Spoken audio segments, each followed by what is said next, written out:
instead of answering the question whether or not charities should use street fundraisers, I'm going to use this video to talk about how to be a good street fundraiser and talk about the kind of fundraising that shouldn't mean that fundraisers get a bad reputation.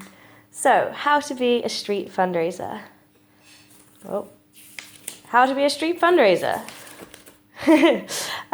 Being a street fundraiser can be very difficult.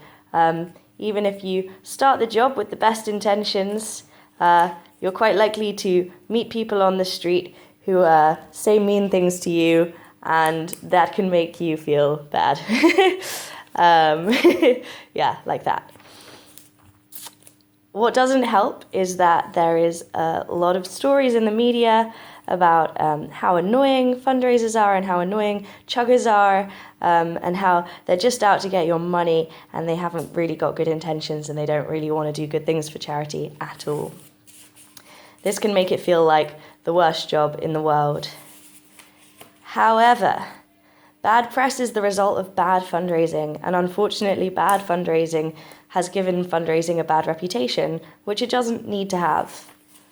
So how to be a good fundraiser?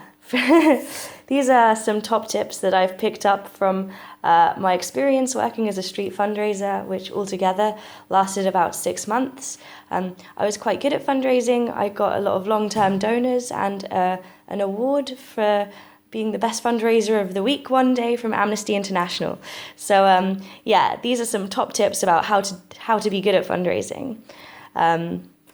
Firstly, view every person as a potential friend.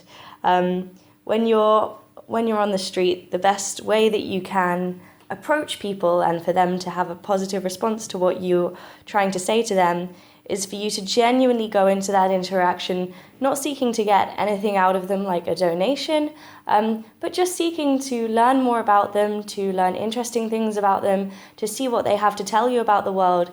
Every person that you meet has information for you. And when you view people with that potential, you're going to become a lot better fundraiser. Secondly, a lot of people on the streets of London carry around a lot of anger and frustration with them, and they can sometimes project this anger and frustration onto you. But what's important to bear in mind as a street fundraiser is that it's not your fault.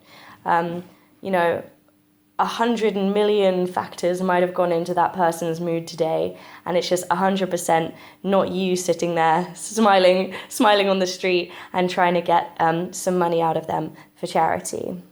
So this kind of brings me on to my last point, which is that you are an important person. When you're standing on the street fundraising, you have more right to be there than anyone else on the street.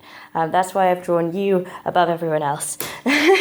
And you are incredibly important, and your job is incredibly important. And that's why if you are fundraising on the street, I think it's very important that you stand there like you have more right to be there than anyone else, because ultimately you do. No one else got out of bed this morning wanting to save the world, to make life easier for hundreds and thousands of children, and to go directly to the source of what we can do as a country to help these situations.